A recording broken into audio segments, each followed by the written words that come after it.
Denmark, land of Vikings and Lego bricks. Hygge and pastries that aren't actually Danish. This small Scandinavian country has somehow punched far above its weight for over 1,000 years. But how did Denmark actually happen? Let's take our time and explore this fascinating northern kingdom. We begin in the distant past with Stone Age hunters roaming the peninsula. These early peoples follow migrating herds and fish the cold northern seas. Bronze Age farmers eventually settle the land more permanently. They build impressive burial mounds that still dot the Danish countryside today. Iron Age tribes develop more complex societies and trade networks. Ding dong, by the early Middle Ages, a distinct people called the Danes emerge from these ancient tribes. They become fierce seafarers with an insatiable taste for adventure and exploration. Denmark's position between the North Sea and Baltic Sea makes maritime culture inevitable. Then comes the most famous period in Danish history. Knock knock. The Viking Age explodes across northern Europe from the 8th to 11th centuries.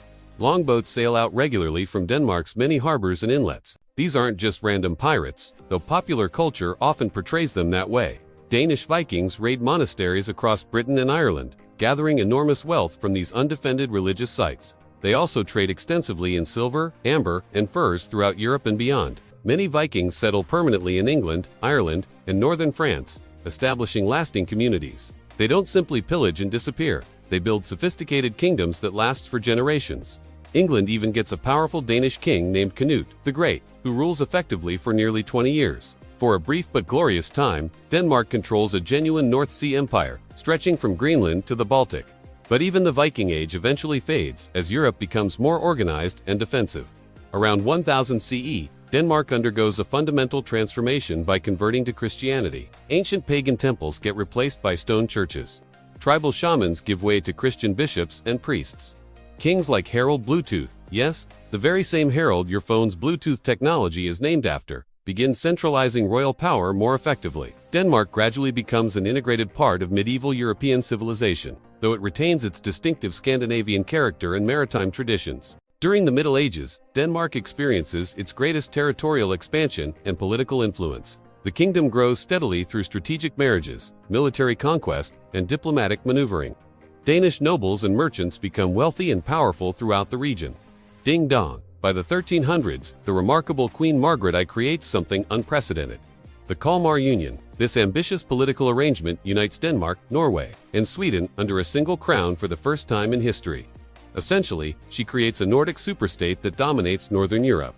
For over a century, this union brings unprecedented power and prosperity to the region. Danish kings rule from the Arctic Circle to the German border. Trade flourishes throughout the Baltic Sea. Copenhagen becomes one of Northern Europe's most important political and commercial centers. But political unions often prove fragile, especially when they involve proud, independent-minded peoples. Knock knock. Sweden gradually grows tired of Danish dominance and shared governance. Swedish nobles begin organizing rebellions and independence movements throughout the 15th century. By the early 1500s, these tensions finally explode into open warfare. Sweden successfully breaks away from Danish control, shattering the Kalmar Union permanently. Denmark suddenly finds itself much smaller and considerably less powerful than before. Norway remains under Danish rule, but the dream of Nordic unity dies.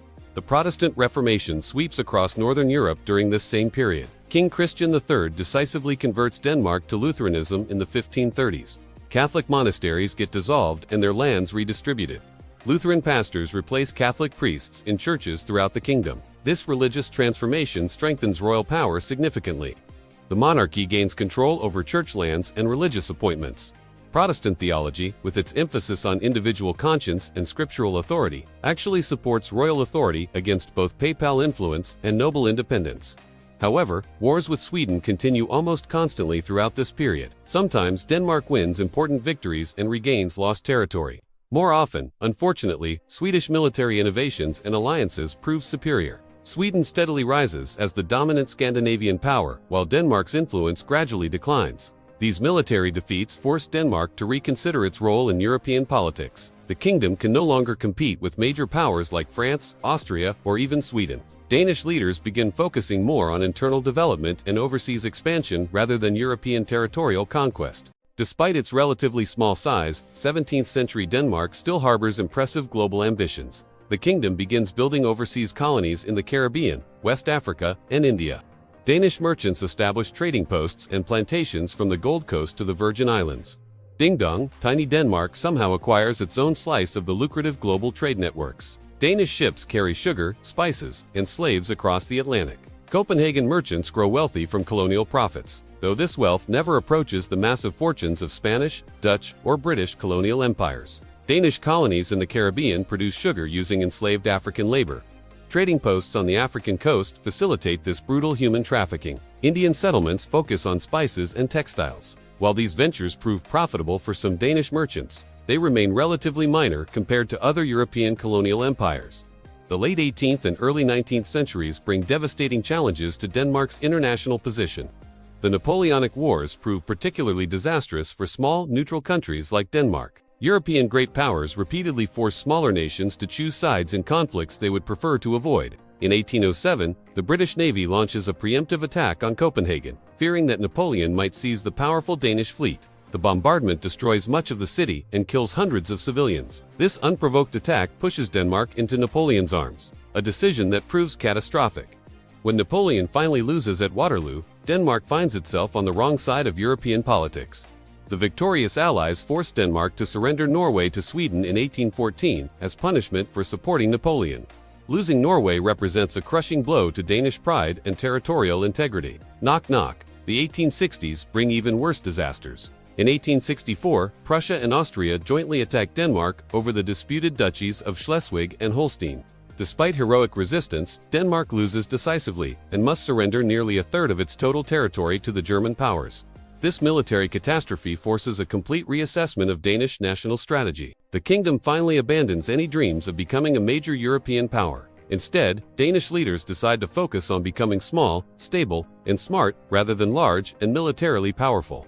This new approach emphasizes internal development, democratic governance, education, and peaceful international relations rather than territorial expansion or military glory. The mid-19th century brings fundamental political transformation to Denmark.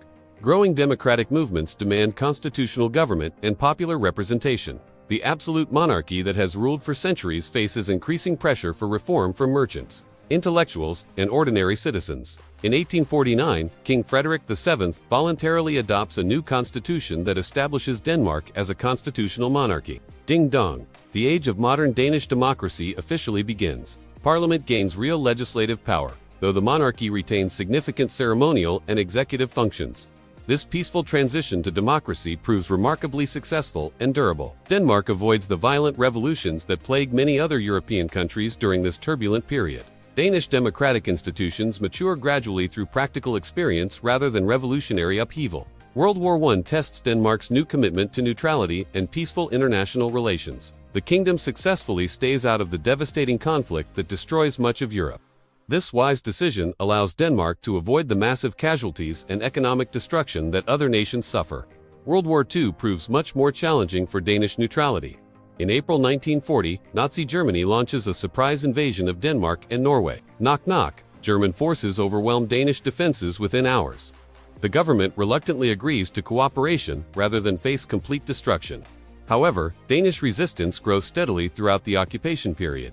By 1943, organized resistance groups actively sabotage German military installations and supply lines. Most remarkably, Danish citizens organize a massive rescue operation that successfully smuggles nearly all of Denmark's Jewish population to safety in neutral Sweden. Liberation finally arrives in May 1945 when German forces surrender unconditionally. Denmark emerges from the war with its democratic institutions intact and its international reputation, enhanced by the resistance movement's moral courage. The post-war decades bring unprecedented prosperity and social development.